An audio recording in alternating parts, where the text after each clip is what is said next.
warahmatullahi wabarakatuh. Alhamdulillah wa syukrulillah, la haula wa la quwata illa billah. Sholli sholatan wa salaman ala rasulillah, la nabiyya ba'da. Hadirin yang berbahagia dalam ridho Allah, pada momentum Milad Aisyah ke-108, izinkan saya Ulfa Khalifah Hanu akan menyampaikan materi dakwah dengan tema memperkokoh ketahanan pangan berbasis Desa Qaryah Thayyibah menuju ketahanan nasional, yang saya beri judul Ibda binafsi menuju ketahanan pangan untuk negeri. Hadirin yang berbahagia dalam ridho Allah, urusan pangan merupakan kebutuhan primer bagi setiap manusia. Berbagai macam cara akan dilakukan oleh manusia untuk memenuhi kebutuhan pangannya. Sedemikian pentingnya kebutuhan pangan, negara mengakui bahwa kebutuhan pangan adalah urusan wajib bagi sebuah kedaulatan negara. Tidak hanya negara, agama juga memperhatikan ketahanan pangan bagi manusia. Sebagaimana firman Allah dalam surat Yusuf ayat 47. A'udzu billahi minasy syaithanir rajim. Bismillahirrahmanirrahim. Qala tazra'una sab'a sinina da'aban fama hasattum fadharuhu fi sumbulihi illa qalilan mimma ta'kulun. Yang artinya, Yusuf berkata, supaya kamu bercocok tanam 7 tahun lamanya sebagaimana biasa. Maka apa yang kamu tuai, hendaklah kamu biarkan di tangkainya, kecuali sedikit untuk yang kamu makan.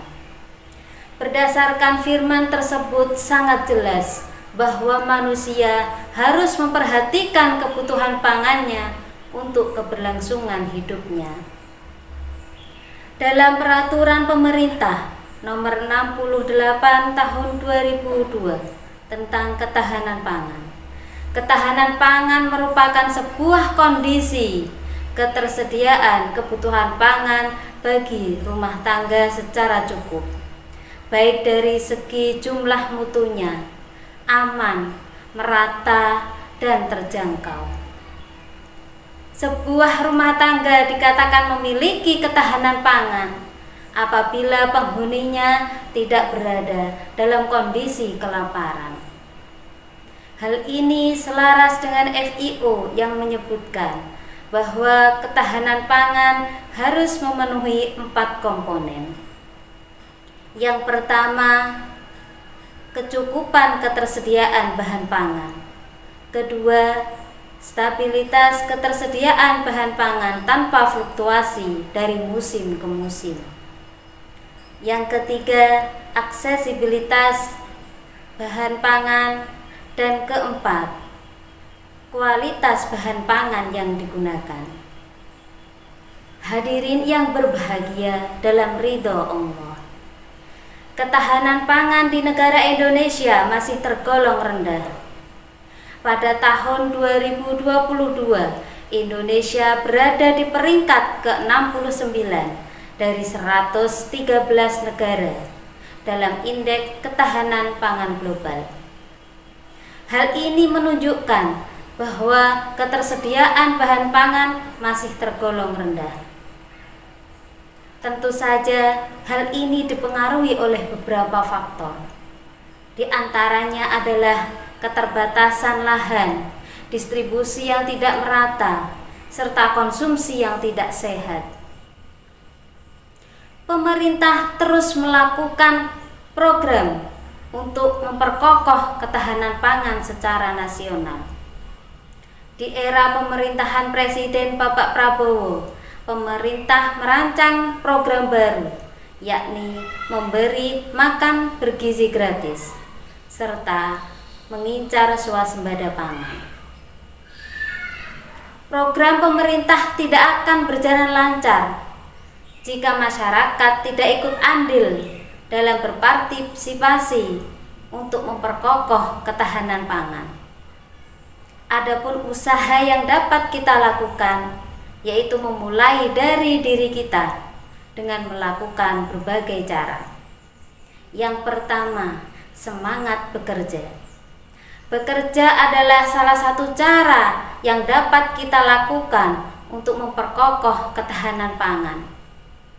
Dengan bekerja, manusia dapat memenuhi kebutuhan pangannya dari masa ke masa. Wa qul i'malu fasayarallahu amalakum. Yang kedua, tidak mubazir dan tidak berlebihan.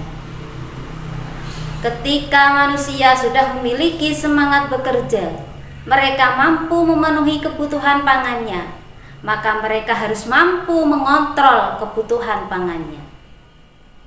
Sehingga dengan mengontrol kebutuhan pangannya, manusia tidak akan kehabisan bahan untuk memenuhi kebutuhan pangannya.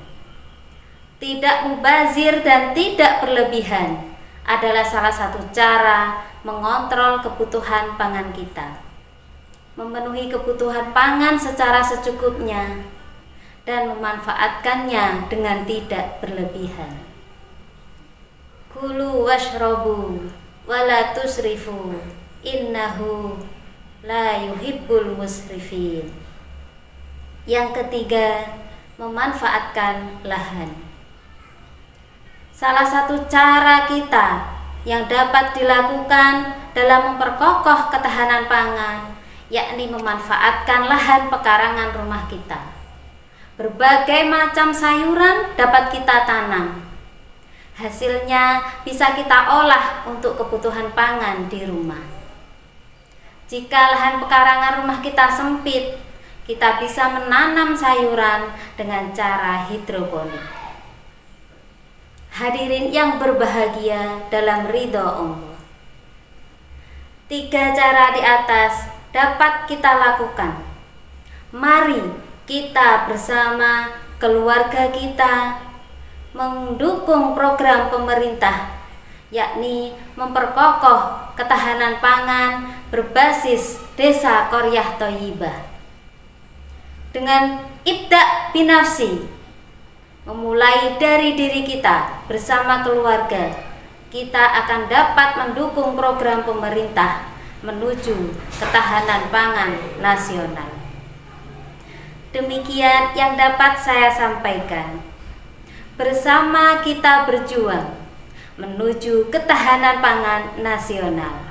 Bersama perempuan Aisyah berkemajuan, kita pasti bisa. Aqulu qauli hadza wa astaghfiruli wa lakum fastaghfiruh innahu huwal ghafurur rahim. Wassalamualaikum warahmatullahi wabarakatuh. Pimpinan Cabang Aisyah Kecamatan Lengkong mengucapkan selamat dan sukses Milad Aisyah ke-108. Semoga perempuan Aisyah semakin jaya berkemajuan dalam mendakwahkan Islam.